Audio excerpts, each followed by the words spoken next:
Buenas noches, hermanos, ¿cómo están? Es un privilegio para mí estar de nuevo aquí con ustedes, compartiendo en el culto de familias, y hoy día me han dado un tema bastante interesante.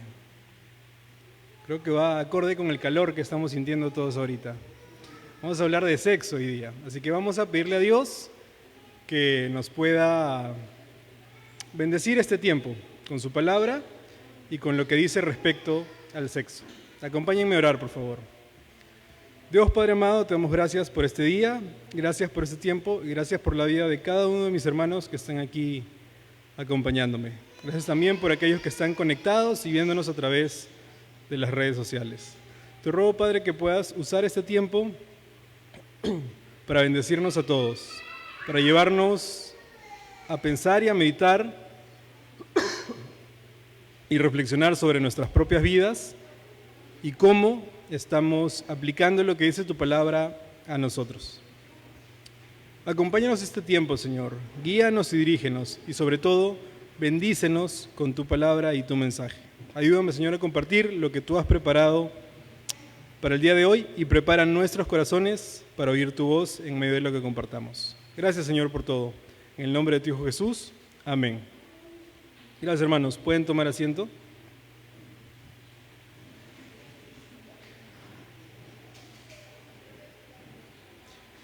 Bueno, el tema del día de hoy es respecto al sexo. Y como subtítulo tiene al meollo de lo que nos separa. Es un tema bastante interesante. Yo espero que para muchos sea muy confrontante, sea muy fuerte para el cómo llevamos nuestra vida el día de hoy, para no ser yo el único que se sienta mal cuando ha preparado este tema. Entonces, que el Señor nos bendiga. Una señal de sentirnos afectados cuando vamos a la palabra de Dios es una buena señal. Quiere decir que estamos entendiendo lo que dice la palabra de Dios. Cuando vamos a su palabra y somos indiferentes y pensamos que no tiene nada que ver conmigo, que seguro es con mi hermano, con mi vecino, con el que está a mi costado, al frente o atrás, pero conmigo no, esa es una mala señal. Porque la palabra debe calar primero en nuestros corazones y luego en el de alguien más. Si yo no la he entendido ni la he asimilado, difícilmente voy a poder compartirla con alguien más. Sería como un ciego guiando a otro ciego. Así que vamos al tema de hoy. Voy a compartirles un poco los puntos que vamos a ver para poder tener una idea de lo que vamos a compartir y luego vamos a ir desarrollando punto por punto lo que el autor menciona en el libro acerca de este tema. Primero, el autor va a hablar de que el sexo exige atención, hay que prestar atención, hay que estar atentos a lo que tiene que ver con el sexo. Va a hacer un comentario acerca de un rompehielos bíblico para entrar en calor, aunque ya está haciendo bastante calor. Luego vamos a ver que el sexo en el matrimonio es una aventura. El sexo en el matrimonio, el autor dice que es como una aventura y toca varios puntos dentro de esa aventura. Dice que es una aventura de devoción, de devoción a la protección del otro, del cónyuge, y devoción a los derechos del cónyuge. Luego dice que el sexo en el matrimonio también es una aventura de deleite. Es algo que en un matrimonio debe producir deleite. Y finalmente dice que el sexo en el matrimonio es una aventura de dependencia. No es algo que se pueda lograr de a uno, ¿no? Tiene que ser de a dos. Por eso es una aventura de dependencia.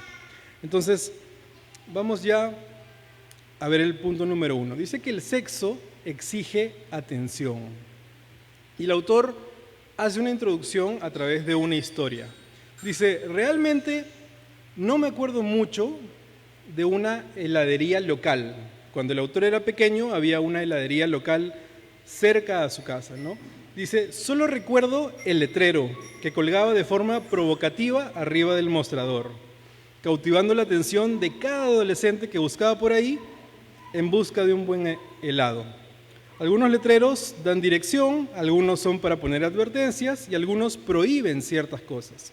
Pero el encabezado de este letrero tenía el propósito de cautivar nuestra atención. Tenía el propósito de cautivar nuestra atención. Y este letrero decía respecto al sexo. Aún verlo solo de pasadita podía derretir el helado de cualquier joven adolescente. Pero el encabezado solo funcionaba para atraer la atención de la gente. El letrero realmente no trataba para nada de sexo. El texto de la letra chiquita no era nada más que una lista de protocolos de los clientes, pero habían puesto esa frase en letras grandes para llamar la atención de la gente. Entonces llamaba su atención, se acercaban y lograban que compren helado, ¿no? Era como un truco de marketing. Entonces, ¿por qué el autor cuenta esta historia? Dice, a lo mejor cada vez que él pasaba por ahí y volvía a ver ese letrero, siempre le picaba la curiosidad, ¿no? A lo mejor han agregado algo más, a lo mejor sí han puesto algo que tiene que ver, y aunque ya sabía que no tenía nada que ver, siempre pasaba y lo veía por si acaso, ¿no? Porque respecto al sexo era una frase que llamaba mucho su atención como adolescente. Ahora ya de grande el autor dice, ahora que lo pienso, no sé si quisiera aprender del sexo en un lugar donde venden helados. Pero el punto no pudiera ser más claro. El sexo exige la atención. Tratar el tema del sexo dentro del matrimonio puede ser un poco difícil, dice el autor. No obstante, las fortalezas y las debilidades de un matrimonio muchas veces se ven de manera más clara en la habitación, más que en cualquier otro lugar, en la intimidad, en esa cercanía, en esa confianza, ¿no? Mi intención, dice el autor, para hablar de este capítulo, es ser cuidadoso, pastoral y práctico. Quiero ayudar a aplicar la palabra de Dios acerca de esta área. Y quiero extender la esperanza. Aun si este es un área de frustración, contención o desesperación, Dios quiere volver a encender la chispa de fe en su matrimonio, a fin de que ambos, tanto el esposo como la esposa, tengan una experiencia sexual agradable. Porque el sexo, ¿por quién fue creado? Por Dios. El sexo fue creado por Dios para los seres humanos. Sin embargo, hablar de sexo nos hace pensar en cualquier cosa menos en Dios, ¿no? ¿Quién escucha sexo y lo primero que se le viene a la cabeza? Ah, Dios. No. Muchas otras cosas, seguro muchas de las cosas que vienen a nuestra cabeza son malas y son contrarias a Dios, pero realmente el sexo tiene mucho que ver con Dios. El autor dice, cuando yo era niño, el sexo me llamaba la atención por muchas razones equivocadas. Pero en la Biblia, el sexo dentro del matrimonio exige atención por las razones correctas. El sexo debe ser celebrado como un regalo magnífico concedido por nuestro Creador. Sin embargo, el impacto de este regalo extraordinario no se limita a nosotros. Los matrimonios que son gratificantes sexualmente en lo privado comparten un cierto tipo de brillo al mundo, una demostración de gozo y unidad que ayuda a dirigir a la gente al creador del matrimonio. No sé si a ustedes alguna vez les ha pasado que durante mucho tiempo han estado usando algún objeto o haciendo algo de una manera equivocada. Y de pronto de grandes han descubierto que se hacía de otra forma o que se usaba de otra manera. En algún momento, no sé si sea verdad o no, vi en internet, entre tantos videos que aparecen en las redes sociales, que el exprimidor de limones, la parte que está cortada del limón, se pone boca arriba, porque la parte que lo aplasta tiene la forma del limón y entra ahí y hace que todo el jugo salga. Entonces, cuando vi eso, no sé si será realmente la forma de usarlo, pero yo vi eso y dije, todo este tiempo he estado viviendo equivocado. Yo siempre ponía el limón boca abajo y lo exprimía y en verdad se ponía al revés y lo exprimía mejor. Entonces, no sé si sea la forma correcta o no de usarlo, pero es algo que nos puede pasar respecto al sexo. Podemos tener una idea, quizás incluso hasta este momento, de qué cosa es el sexo y todo lo que está alrededor de eso. Pero el propósito de hoy es ir a la palabra de Dios y entender qué cosa es el sexo y cómo debemos tratarlo desde la perspectiva de lo que dice la Biblia. Quizás nos pase lo mismo, nos demos cuenta de que hemos estado equivocados mucho tiempo y ahora vamos a ir a la fuente de la verdad, a lo que realmente es correcto respecto al sexo. Dice el autor, para iniciar la conversación vamos a dejar a un lado por un momento nuestra incomodidad, porque hablar de sexo tampoco es algo que sea naturalmente cómodo. O alguien se encuentra con otra persona por la calle, hola, ¿cómo estás? Y se ponen a hablar de sexo. No, sería raro. Es más, si alguien te habla de sexo a ti, hola, ¿cómo estás? ¿Qué tal? Oye, ¿sabes qué el otro día? Oye, ¿qué pasa? No, y te alejas de esa persona, ¿no? Porque es una conversación extraña. Entonces, hablar de sexo puede generar muchas veces cierta incomodidad. A pesar de que es algo que Dios ha creado, el mundo lo ha distorsionado tanto que a veces incluso podemos decir, oye, no hables de esas cosas, eso está mal. ¿No te das cuenta que estamos en el templo? Habla de otra cosa. Pero la palabra de Dios lo menciona también. Vamos a escuchar lo que tiene que decir el Creador acerca de este asunto. ¿Quién romperá el hielo? Aquí entra Pablo, el teólogo del tema incómodo. Una vez más, Dios usa a este hombre valiente para compartirnos gracia en un área vulnerable. Aquí Pablo escribió. ¿Y qué cosa escribió Pablo? En 1 Corintios 7, del 1 al 15. Nada más les voy a pedir, por favor, que no saquen conclusiones hasta el final del pasaje. Es del 1 al 15, para no sacar algo de contexto. Y ahora van a entender por qué. ¿Qué cosa dice 1 Corintios capítulo 7, versículos del 1 al 15?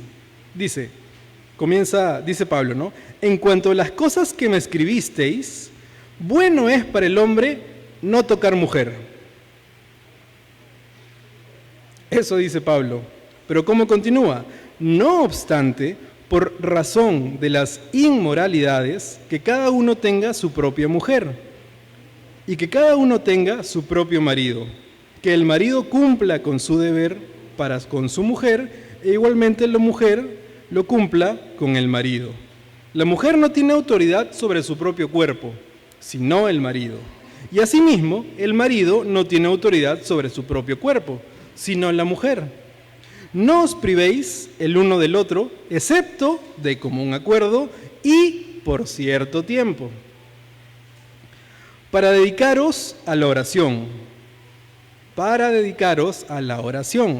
Volved después a juntarnos a fin de que Satanás no os tiente por vuestra falta de dominio propio. Eso dice la Biblia respecto al sexo. Pablo no mandó estas cosas a una iglesia o sociedad que tomaba una posición neutral sobre el tema del sexo. ¿En qué libro está escrito este pasaje? En 1 Corintios. ¿Alguien recuerda cómo era la iglesia de Corintios? ¿Qué características tenía? ¿Qué se dice acerca de la iglesia de Corintios? ¿No? ¿Alguna idea? Inmoral, ¿no? Pablo le habla a una cultura conocida por su corrupción moral. O sea, probablemente ellos sí hablaban de sexo. Al momento de escribir estas palabras, Corinto era infame por su pecado sexual. John MacArthur escribe: el pueblo sexualmente corrupto, codicioso, estafador e idólatra, al cual se refería Pablo, constaba de miembros de la iglesia que habían rehusado dejar su estilo de vida. o habían caído de nuevo en el estilo de vida libertina de Corinto. En muchos sentidos, el sexo era algo muy popular, excepto tal vez dentro del matrimonio. Entonces, Pablo le escribe esto a una iglesia y a un grupo de gente que era conocida por su corrupción moral. Hace poco, mi esposa y yo viajamos, tuvimos la oportunidad de hacer un viaje y nos fuimos a Carhuaz. Ya en este viaje yo no sabía que dentro de el callejón de Huaylas y los pueblos que están Huaraz, Carhuaz y otros, creo que son 2 más, 4 o 5, cada uno tiene como que un apodo, ¿no? Tiene el nombre que es Huaraz, Carhuaz, y cada uno tiene un nombre por el que se le conoce, por alguna característica del pueblo. Entonces, había uno que le decían dulzura. O sea, mira, el que está más arriba le dicen dulzura porque hacen postres y venden dulces y tienen postres muy ricos y me contaban esa historia, ¿no? Y yo, interesado, dije, mira, qué interesante. Y aquí a Carhuaz, ¿cómo le dicen? A Carhuaz le dicen borrachera. Mira, bueno, ya no pregunté por qué, ¿no? Pero ya me imaginaba. Entonces, bajo ese contexto, ¿cómo le hubieran llamado a Corinto? Corinto era famoso ¿por qué? Por su corrupción moral, por su libertinaje sexual. Entonces, lo que escribe Pablo es algo que rompe muchos esquemas. O sea, la corrupción de Corinto era tan grande que gente que asistía a la iglesia, no necesariamente gente nueva, pero sí gente que ya venía a la iglesia y se consideraba, al menos ellos mismos se consideraban cristianos, dice MacArthur, que habían rehusado dejar su estilo de vida anterior. O sea, ciertas prácticas corruptas, morales, sexuales, eran tan comunes que ellos las continuaban practicando. O incluso algunos que habían dejado, dice que volvían a retomar esas prácticas inmorales, porque era algo común, algo tan común que quizás ya ni siquiera lo consideraban como malo, como bueno o malo, sino simplemente como algo cultural, como pasa en algunos países. Yo trabajo con muchos mexicanos, con muchos mexicanos. Y hay una palabra que ellos siempre utilizan, sobre todo cuando hay confianza, ¿no? Entonces ellos siempre para referirse a otra persona, dicen güey, dicen este güey, ese güey, y se refieren así, ¿no? Entonces yo siempre tengo la duda de si eso es como cuando nosotros decimos, sí, ese pata de allá o este pata de aquí, o si realmente es una grosería. Y cuando les he preguntado, nunca me saben explicar, porque algunos me dicen que sí, otros me dicen que no. Yo siempre le pregunto, bueno, pero a tu jefe le dirías, güey. No, a mi jefe no le diría así. Entonces no es correcto decir eso.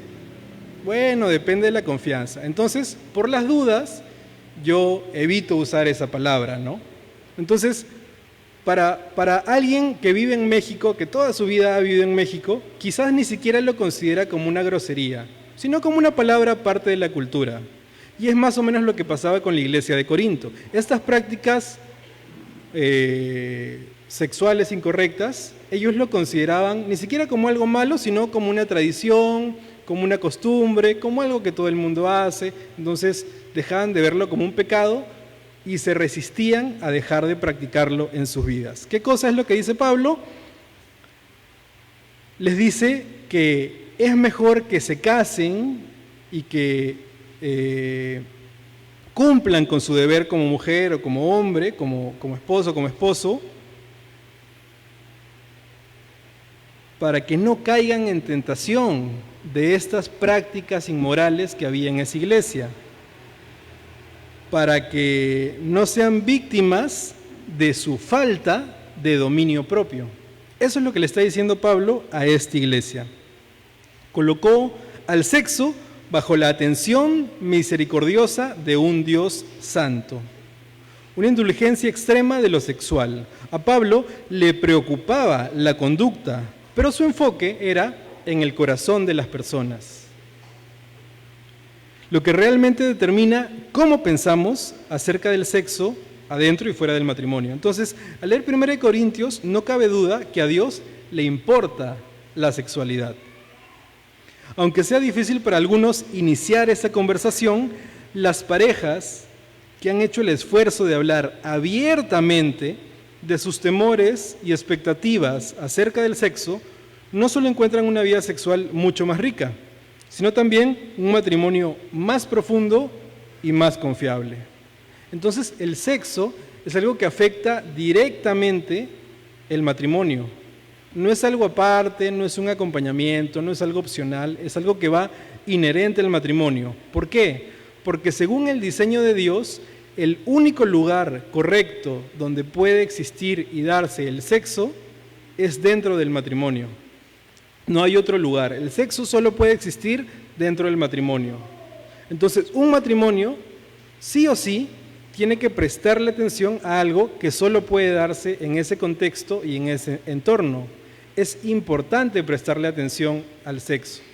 No hay otro momento, no hay otro lugar, no hay un antes, no hay un después. Es en el matrimonio en donde nuestra atención tiene que estar puesta en el sexo.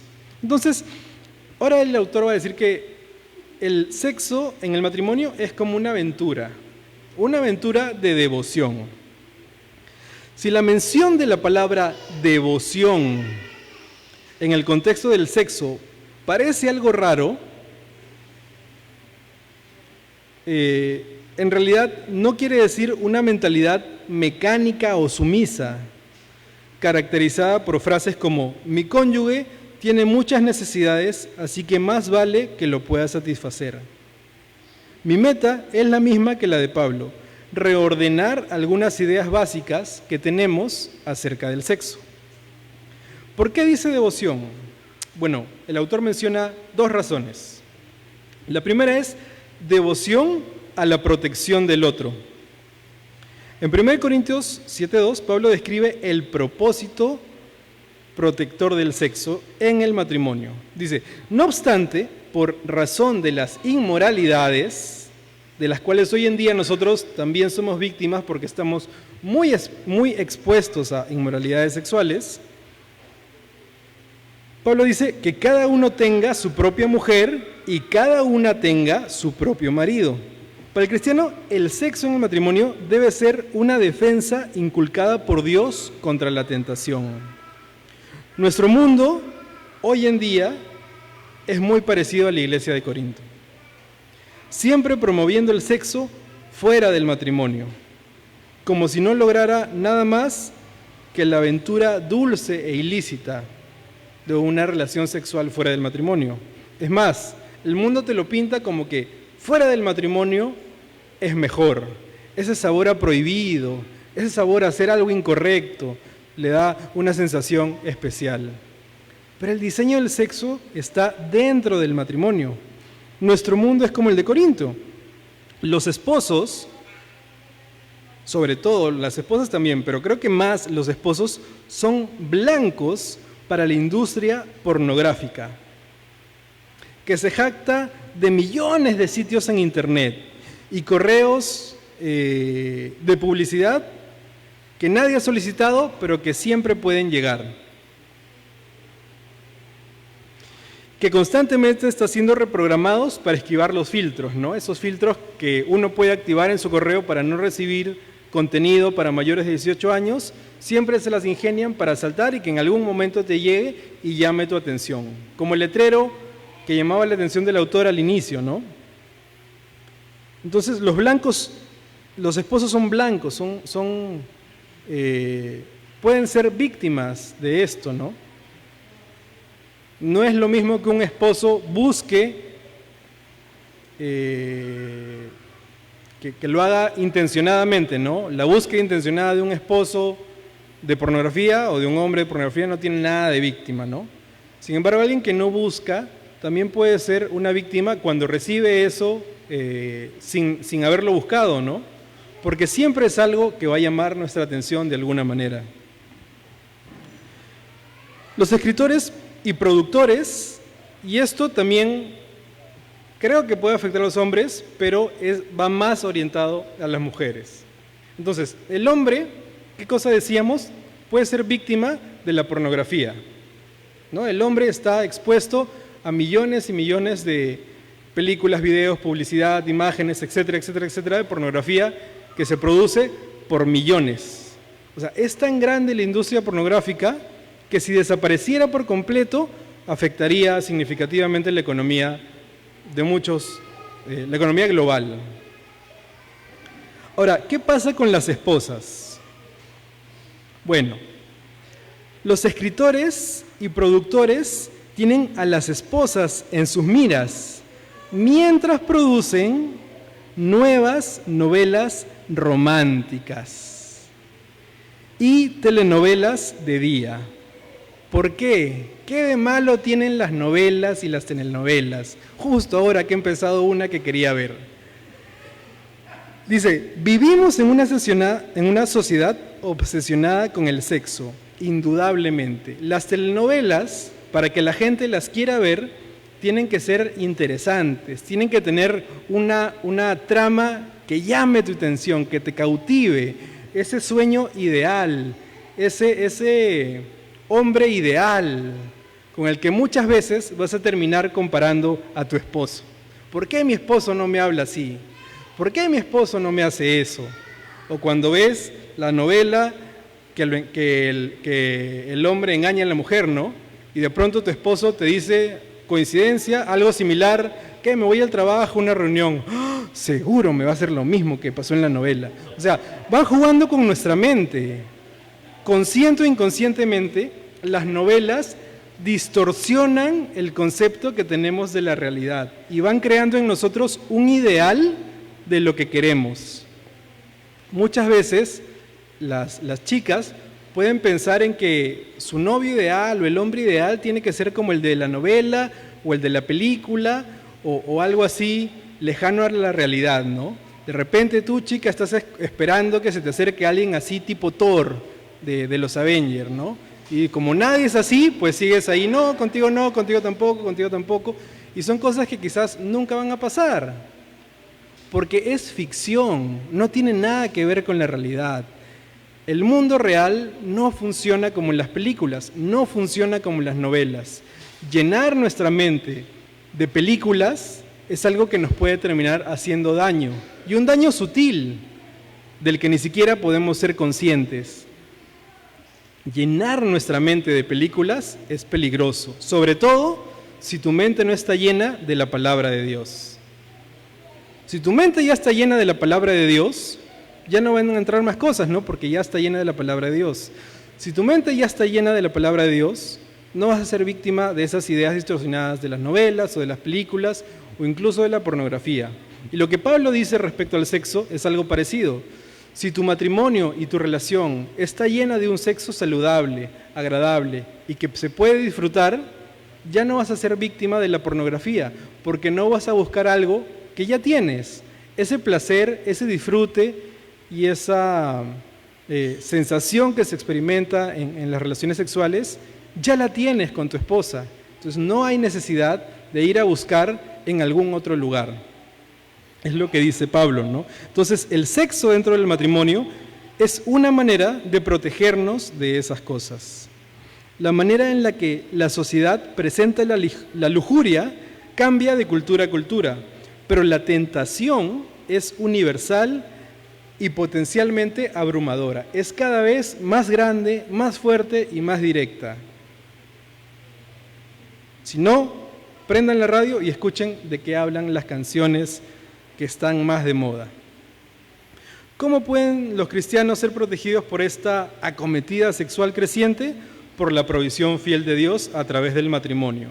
La protección de usted, y ahí le hablo a los casados, la protección de un esposo o de una esposa frente a estas cosas, dice el autor, duerme a su lado cada noche. O sea, es su cónyuge, su esposa o su esposo. Ahí está su protección. Ahora, ¿Qué más dice el autor? Devoción a los derechos del otro. El versículo 3 del pasaje que leíamos. Que el marido cumpla su deber con su mujer e igualmente la mujer cumpla con el deber de su marido. El versículo 4 nos da la razón. No nos pertenecemos a nosotros mismos. Solo podemos imaginar cómo fueron recibidas estas palabras por la iglesia de Corintios, ¿no? ¿Cuál es la idea que el mundo da acerca de una relación sentimental? Tienes que buscar a alguien que, ¿qué cosa? Que te haga feliz. Alguien que te haga feliz. O cuando la gente se separa, ¿no? La gente se divorcia. ¿Por qué se divorcian? Es que ya no hay amor entre nosotros. Es que solo nos estamos haciendo daño y lo mejor para dejar de hacernos daño es separarnos. No importa que tengamos como 5 hijos, bueno, ya ellos que vean, ¿no? Su problema. Pero nosotros hay que separarnos. Entonces, el mundo te presenta el amor y el sexo como algo egoísta, algo que debe producir disfrute para ti. Sin embargo, Pablo dice que el marido cumpla su deber para con su mujer y la mujer para con su marido. Dice lo contrario, ¿no? Dice que el sexo en el matrimonio y las relaciones matrimoniales se tratan de hacer feliz a la otra persona y en el caso del sexo, de satisfacer a la otra persona. El autor cuenta una historia, ¿no? Cuando él era pequeño, él esperaba la Navidad con muchas ansias y lo que más disfrutaba era recibir los regalos y abrirlos a ver qué cosa estaba recibiendo. Pero en la medida que él iba creciendo, eso comenzó a cambiar, ¿no? Ya al llegar la Navidad, su disfrute no era recibir regalos. Su disfrute era darle regalos a su esposa y a sus hijos. Él le encantaba ver cómo sus hijos esperaban a las 12 para abrir los regalos y se emocionaban mientras iban viendo lo que tanto habían esperado, ¿no? Los regalos que recibían. Entonces, el autor cambia este disfrute de recibir regalos cuando era niño a dar regalos cuando ya era un adulto cabeza de hogar, ¿no? Entonces, el autor pone este ejemplo para explicar un poco cómo debe ser el sexo. El disfrute en el sexo se trata de que la otra persona disfrute. O sea, mi disfrute debe ser que mi esposa disfrute. Eso debe ser lo que debe producir disfrute en mí. Ahora, si eso es mutuo, ¿se imaginan cuánto disfrute? O sea, yo disfruto con que mi esposa disfrute, que a su vez disfruta con que yo disfrute. Un trabalengua, pero es algo maravilloso, dice el autor. Si ambos tienen ese pensamiento y ese propósito dentro del sexo, realmente se vuelve algo agradable. Sin embargo, el matrimonio se va a volver una aventura aún mayor al subrayar que se trata de la otra persona, ¿no? Que es una unión que se trata de la otra persona. El matrimonio significa que nuestros cuerpos ahora son reclamados por Dios para el placer y servicio del otro. Nuestra conexión es tan integral que Dios le da el derecho a nuestro cónyuge sobre nosotros mismos. ¿Cuántos le han entregado su vida a Dios? ¿Nadie? ¿Ni uno? ¿Uno? ¿Dos? ¿Cuántos le han... ¿Qué quiere decir que le han entregado su vida a Dios? Que su vida ya no es de ustedes, sino es de Dios. Entregarle mi vida a Dios literalmente es eso, que mi vida ya no es mía, sino es de Dios. Y Dios puede hacer con ella lo que Él quiera. El ejemplo más claro para entender eso es la esclavitud. Cuando alguien era esclavo, perdía sus derechos como ser humano. Y su amo o su dueño podía usarlo como él quisiera. Si él quería, lo podía matar. Y no era culpable de asesinato, porque era un esclavo, era alguien que había perdido sus derechos. O sea, él es mi esclavo. Si yo quiero, lo puedo matar. Y él no me puede decir, no, no me mates, porque su vida ya no es suya. La vida de ese esclavo ahora me pertenece a mí. Y yo puedo hacer con ella lo que yo quiera. Gracias a Dios, Dios es un Dios de misericordia y de gracia, ¿no? y no hace ese tipo de cosas. Sin embargo, acá dice que dentro del matrimonio, esa vida que tú le entregaste a Dios, que ya no es tuya, sino es de Dios, Dios la agarra y se la da a tu cónyuge. Eso es lo que dice que es el matrimonio. Tú le entregaste tu vida a Dios, muy bien. Dios agarró tu vida y se la entregó a tu cónyuge. Por eso la Biblia dice que uno ya no se pertenece a sí mismo, sino es de su esposa y la esposa es de su esposo. Entonces, de eso se trata el matrimonio y de eso se trata el sexo. Pero vamos a analizar nuestro corazón un momento. Como hijos de Dios que somos, responsables de vivir de acuerdo a lo que dice su palabra, y siendo hijos casados, los que son casados, también somos responsables de ordenar nuestro matrimonio de acuerdo a lo que dice su palabra, ¿no? Yo como creyente estoy llamado a vivir mi vida conforme a lo que dice la Biblia. Y en mi matrimonio también estoy llamado a vivir mi matrimonio conforme a lo que dice la Biblia.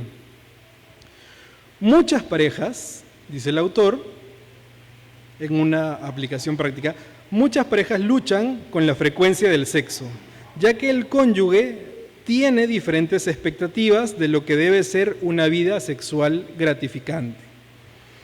Que la expectativa del esposo sea una y la expectativa del esposo, de la esposa sea otra, es algo bastante normal y bastante común, dice el autor.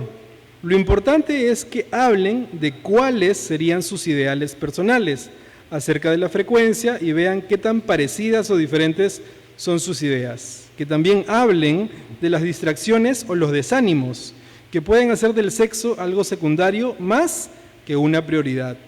Busquen como meta común una manera de organizar su horario y ambiente de tal manera que puedan fielmente darse el uno al otro sus derechos conyugales.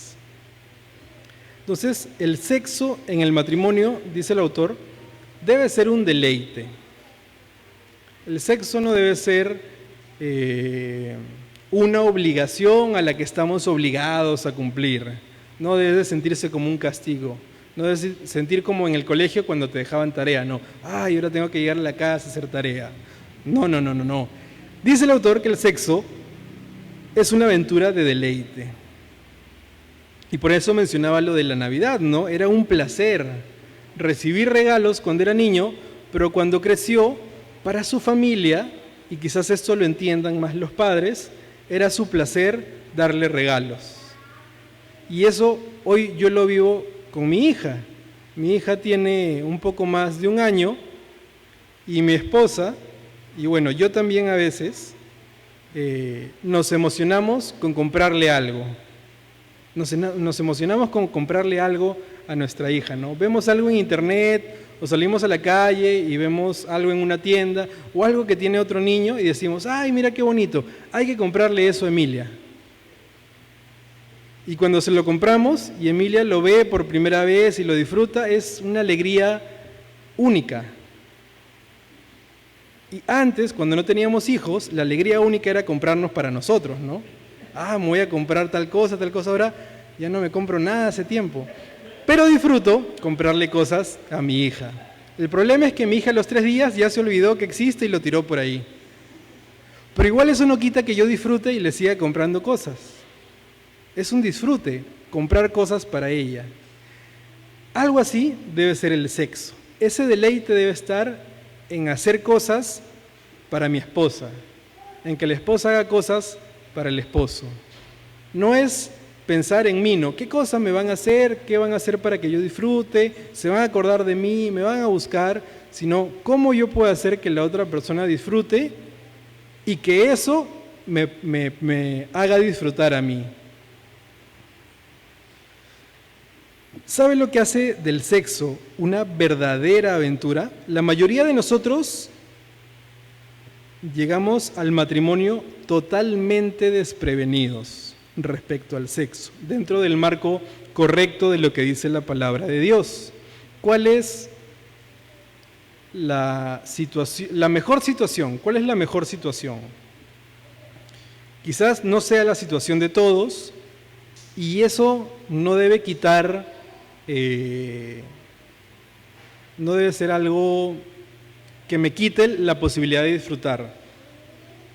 Pero ¿cuál es la mejor situación? Llegar al matrimonio sin ningún tipo de experiencia sexual. Ese es el escenario ideal, llegar al matrimonio sin ningún tipo de experiencia sexual. Los que llegaron hacia el matrimonio, pues qué bueno, ¿no? Gloria a Dios. Los que aún no han llegado al matrimonio, aguántense, porque el disfrute va a venir en ese momento, y ahorita vamos por qué. Y los que no pudieron llegar hacia el matrimonio, bueno, gracias a Dios tenemos un Dios que restaura todo, ¿no? No hay nada imposible para Dios, así que no hay de qué preocuparse en ese sentido. Pero, ¿qué cosa tiene de especial llegar así al matrimonio? Dice, la mayoría de nosotros llegamos al matrimonio totalmente desprevenidos, sin importar cualquier experiencia previa. La idea es que los recién casados lleguen a su noche de bodas viéndose como novatos completos en la aventura del sexo bíblico. O sea, mientras menos sepas acerca del sexo, más vas a poder disfrutar el descubrir cosas por primera vez junto a tu esposa, junto a la persona que te va a acompañar por el resto de tu vida. Contrario a lo que dice el mundo, ¿no? Uno necesita experiencia para poder hacer bien las cosas. Eso es lo que dice el mundo. Mientras más preparado llegues, mejor vas a poder disfrutar. Pero eso es mentira. Eso hace que tú disfrutes menos. El descubrir algo por primera vez es como ver juntos una serie por primera vez, sin saber lo que va a pasar. Qué aburrido sería ver una película cuando ya sabes todo y la única que se sorprende es tu esposo, el único que se sorprende es tu esposo, ¿no? O qué feo se siente cuando quedan en ver una serie y de pronto prendes el Netflix y ves que ya están avanzados los capítulos. Ya te estafaron ya. Entonces, el sexo dice que es así. Mientras menos sepas del sexo, más vas a poder disfrutar el descubrirlo junto a tu esposa. Descubrir cada cosa que ni sabías que existía, que ni sabías que se podía hacer, ni siquiera sabes de repente cómo se hace, pero ahí lo vas a ir descubriendo. ¿Y cuánto dura ese descubrimiento? Dice el autor que ese descubrimiento dura toda la vida. Desde que te casas hasta que partes a la presencia del Señor, vas a poder seguir descubriendo cosas a tu esposa. ¿Qué es lo maravilloso de eso? Que tu esposa siempre va a ser la mejor.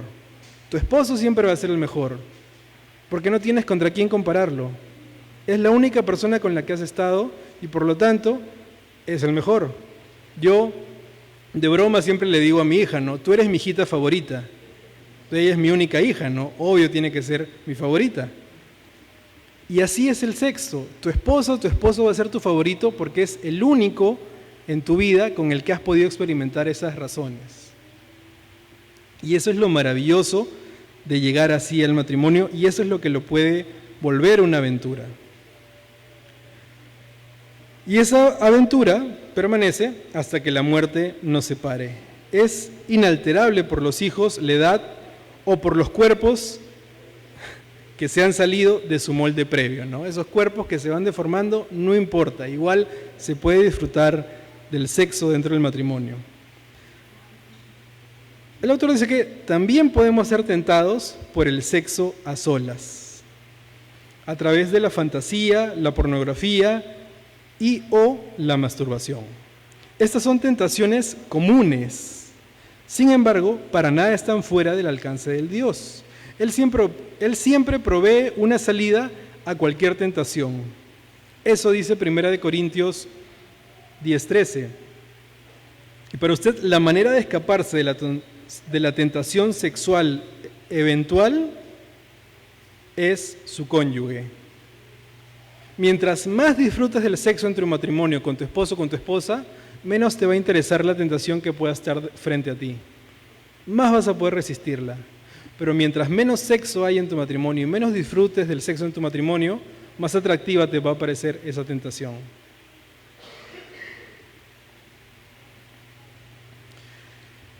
¿En algún momento has compartido con tu cónyuge lo que le da placer? ¿Hay algo en usted, hay algo que usted está experimentando en su relación sexual que esté inhibiendo su placer o que hasta sea desagradable? dice el autor, reconozca que las preferencias sexuales son como los antojos de comida. Es decir, nadie es igual a nadie, cada uno tiene sus propios gustos. Puede ser difícil al principio, pero entre más comparta de sus preferencias con su cónyuge, de sus preferencias verdaderas, en gracia, más podrá educar a su cónyuge y le ayudará a disfrutar su tiempo juntos aún más. Entonces, es importante hablar del sexo con tu esposo, con tu esposa, ¿no? De lo que verdaderamente te gusta. Hacer a un lado esa vergüenza, ese, ay, no, ¿qué va a pensar de mí? Dentro del contexto de la gracia que Dios nos da en el matrimonio, ¿no? Y el sexo dice que es una aventura de dependencia. Y este es el último punto que menciona el autor, ¿no? Es una aventura de dependencia. Aunque el deleitarnos en el sexo debe ser el efecto del amor en un matrimonio cristiano, no todos los encuentros van a ir acompañados de pirotécnicos y fuegos artificiales, ¿no? Para los mejores 10 momentos románticos de mi vida. La aventura implica el descubrimiento, y envuelto en la mera naturaleza del descubrimiento hay un elemento de lo impredecible. Puede ser que a veces planees cosas muy románticas con tu esposo o con tu esposa, ¿no? Puede ser que organizas una cena romántica en un restaurante que siempre tu esposa quiso conocer, pero al llegar a ese restaurante encuentras tanto tráfico, te chocas con otro carro, te roban el celular, pasan mil cosas y se convierte en lugar de tu ideal, de una experiencia soñada, pues en un desastre, ¿no? Justo te agarra el huaico y se lleva el restaurante donde ibas a ir.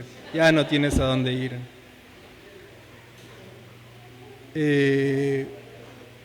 Pero son cosas que van a pasar, ¿no? Son cosas parte de la vida. Uno no puede vivir esperando que todo salga como lo imaginas. De hecho, la mayoría de cosas salen diferente como lo imaginas. Pero en eso también hay un disfrutar esas cosas de la vida. Somos llamados a depender de Dios en todo momento y en toda área, incluso en nuestra vida sexual. Y cuenta el autor una historia, ¿no? Que ellos tenían un horno indeciso. ¿Por qué dice que tenían un horno indeciso? Porque a veces le ponían cierta temperatura y lo que cocinaban salía crudo. Otras veces le ponían una temperatura muy baja y quemaba la comida que habían puesto. Entonces, el autor dice que el problema para su cena, que su cena siempre era, vamos a ver qué nos depara el destino con la cena de hoy, si sale cruda o sale quemada, o si sale bien. El problema no era cómo ajustaban la temperatura, el problema era otra cosa, algo dentro del horno, el motor o alguna pieza de ese horno estaba fallando y por eso funcionaba mal. Entonces, dice que el problema del sexo en el matrimonio muchas veces, la mayoría de veces, no está por fuera, sino está por dentro, en el corazón, en mi corazón. El problema de que el sexo en mi matrimonio no sea algo maravilloso, probablemente sea un problema que está dentro de mi corazón. Muchas veces también puede ser un pecado. Y menciona 3 ejemplos de pecados para ir cerrando el tema del día de hoy. Primero menciona la pereza. La pereza es un asesino del romance. La simple palabra hace que el aire se enfríe. Al decir pereza, quiero decir la flojera con respecto a la intimidad marital. ¿Alguna vez han escuchado, ay, es que hoy estoy muy cansado o muy cansada? Eso es la pereza. Los frutos más comunes de esta condición de corazón son la pasividad y la falta de responder. Empezamos a descuidarnos. Ya se nos hace normal el aburrimiento en la recámara. Toleramos una carencia de deseo sexual y nos confrontamos con que una persona inicie todo. Esperar que la otra persona sea la que lo inicie, ¿no? A veces la pereza sexual viene de ocuparnos más con las cosas equivocadas. Y pone un ejemplo. Un hombre que trabaja hasta muy tarde puede ser perezoso si sus decisiones de cómo manejar su tiempo y energía no le permiten el tiempo para ser romántico o ser galán con su esposa. ¿Cómo puede ser pereza el trabajar duro? Pues un hombre cristiano es llamado a ganarse a su esposa con regularidad. Si el romance y la intimidad a menudo están dejando a un lado, él necesita tomar una decisión, tal vez más difícil, dejar a un lado su trabajo para buscar a su esposa. Entonces el esposo puede sacrificar su relación con su esposa por trabajar más.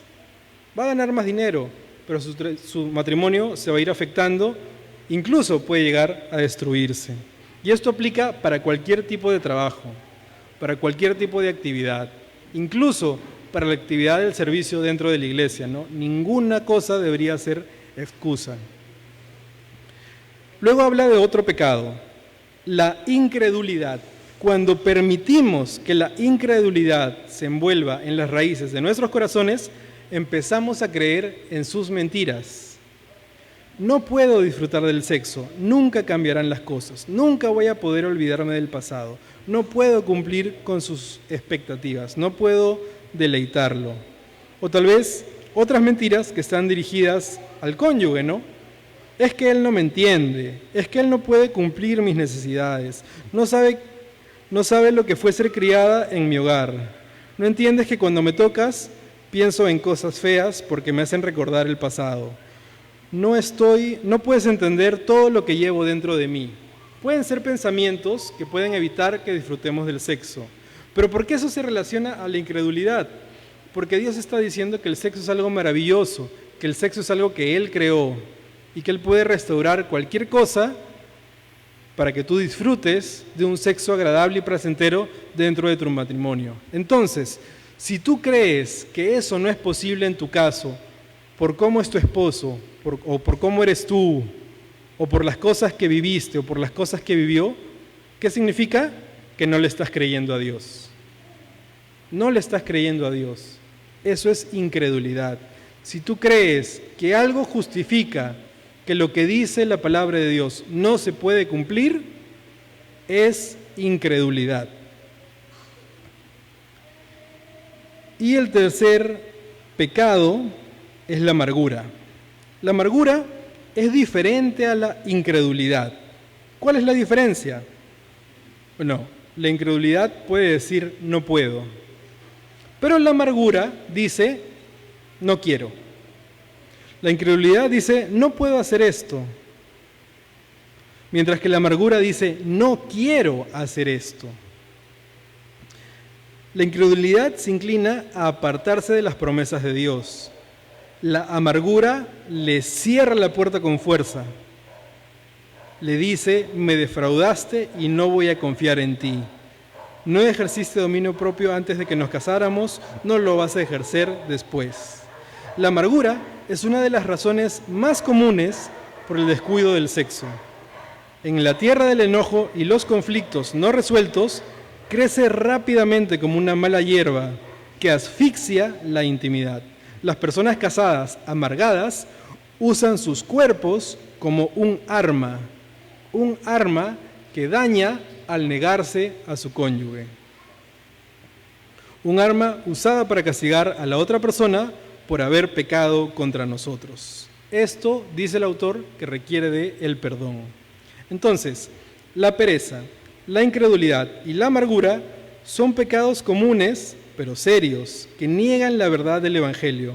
Cuando nos deshacemos de la verdad de Dios y abrazamos las mentiras, nuestros matrimonios y nuestra fe sufren juntos.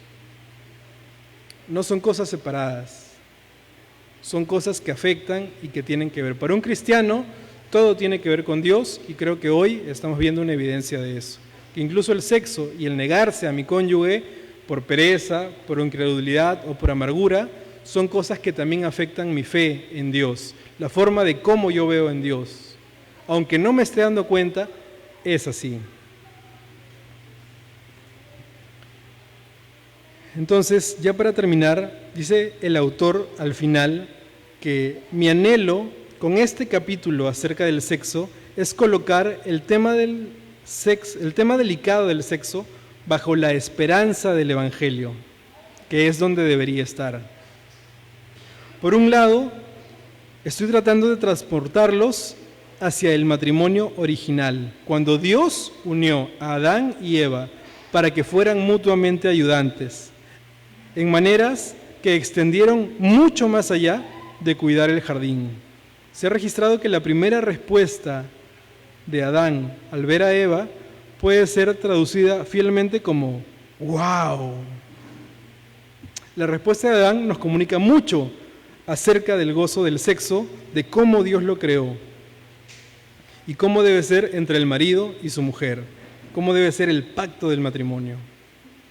La maldición del pecado nos quitó ese ¡wow! Y nos dejó en cambio un ¡ay de mí! ¿Qué va a ser de mí? Entonces dice el autor que alabado sea Dios, que el Evangelio ha destruido la maldición del pecado. El Evangelio ha forjado un camino para que los pecadores que dicen acepto puedan disfrutar verdaderamente y genuinamente del sexo en el matrimonio, que es el único lugar donde fue creado para existir, el sexo dentro del matrimonio. El autor espera que dentro de cada matrimonio que hoy está aquí, de cada matrimonio que se formará y que cada matrimonio que ya está formado, podamos disfrutar al mirar a nuestro cónyuge, así como disfrutó Adán, ¿no? Y decir, ¡wow!, respecto al sexo de nuestro propio matrimonio. ¿Amén, hermanos? Muchas gracias.